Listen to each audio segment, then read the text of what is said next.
difference between the blood group of the patient. As you all know that for patients or persons with having a blood group O, only O blood transfusion can be given.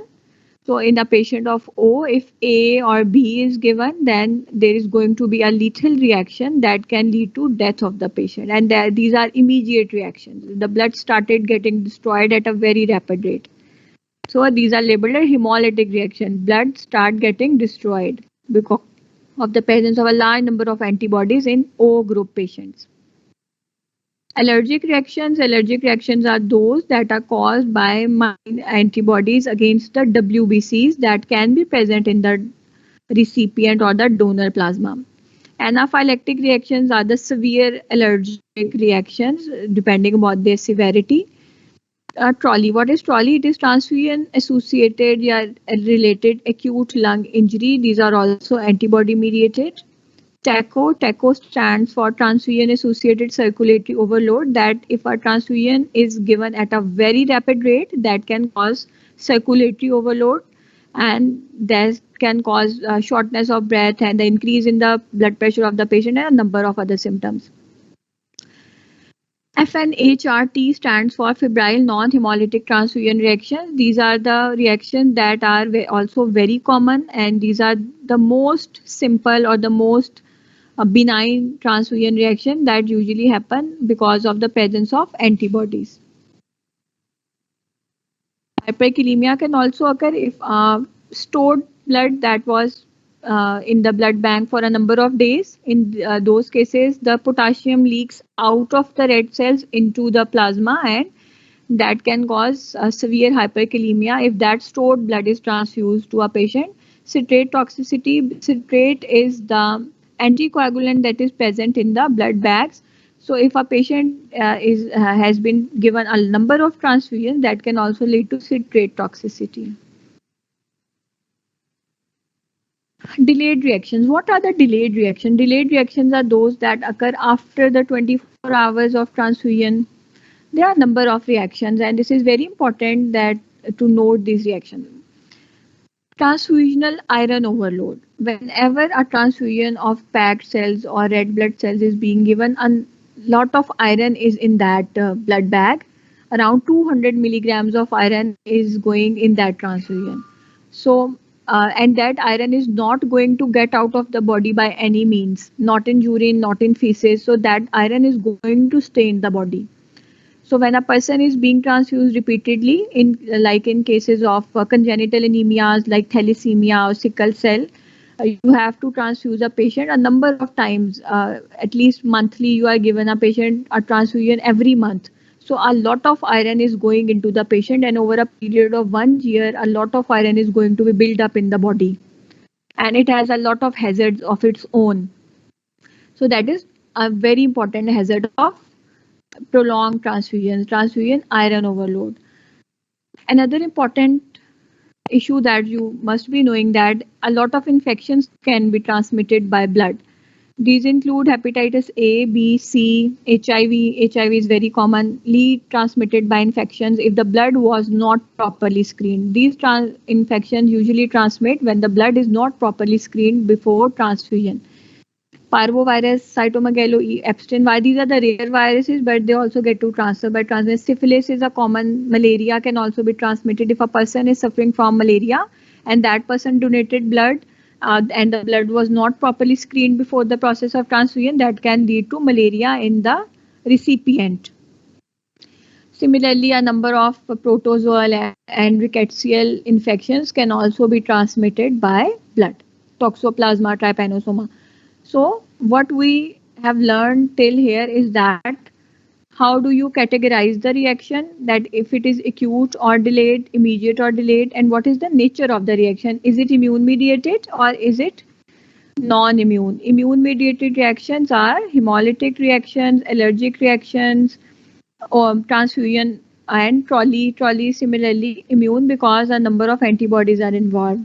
TACO is not in this category but I have written it here because it comes in the differential of TRALI. TRALI and TACO are similar in a number of ways, and we have to differentiate it whether it is TOLI or whether it is TECO. So I have it written it here, but it is not in the immune category.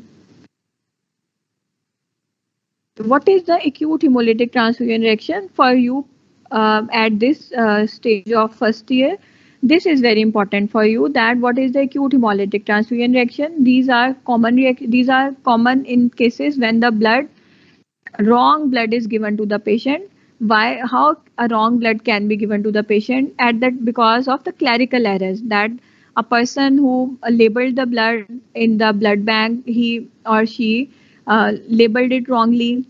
And at the time of dispatch, somebody else blood was dispatched to the ward, and at the time of transfusion, the doctor or the nurse gave the wrong blood and did not match the group of the patient before transfusion, or at the time of doing the blood grouping, the blood group was done wrongly, or it was mixed with some other patient's blood group.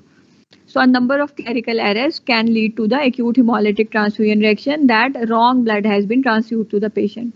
These are immediate reactions. They usually start within half an hour of the transfusion, and the patient usually have severe headache. There is tachycardia, and there is also a pain in the lumbar region, rigors, chills, and fever may also occur in these cases.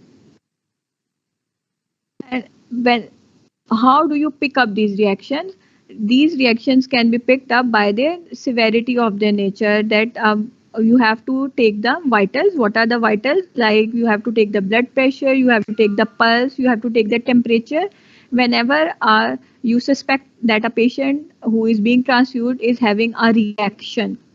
So these are the symptoms. You have to see that patient face is flushing, or the patient is complaining of pain in head, or in case of in lumbar region, or nausea, and when you check the vitals, there is tachycardia, hypotension, and fever. So you have to stop the transfusion immediately, and then you have to give IV fluids to the patient to dilute the effect of that blood and to keep the IV lines open. And just you have to perform the clerical check, and you have to notify the physician, and then you have to order a number of tests to identify the problem and what are the effects that transfused blood has caused to the patient. And then you have to send the same that blood back to, and the sample of the patient to blood bank for repeat cross match. So there are a number of steps that you have to do in case of managing these reactions, but most important that at that time you have to save the life of the patient. Febrile non-hemolytic transfusion reaction, how you differentiate it from acute hemolytic transfusion reaction? By seeing the condition of the patient. These transfusions usually start late. In case of acute hemolytic transfusion reaction, they usually start very early, just in half an hour of starting the transfusion. But in case of febrile non-hemolytic transfusion reaction, as it is shown by its name, it is not caused by the hemolysis. There is not hemolysis of the blood, but there is the antibodies are causing the increase in the fever or tachycardia.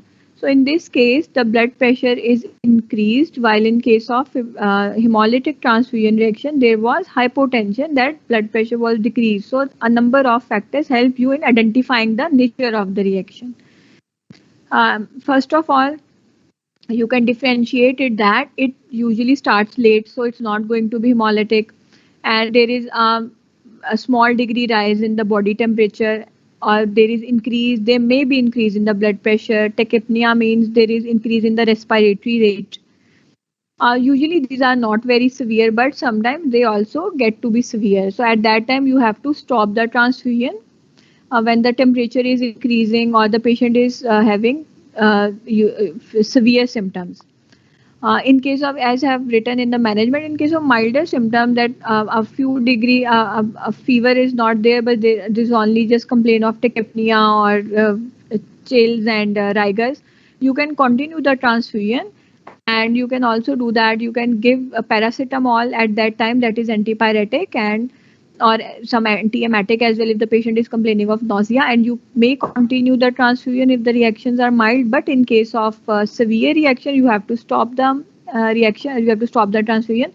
Antihistamine have no role in case of febrile non-hemolytic transfusion reaction, they have a role in allergic reactions that have a different presentation.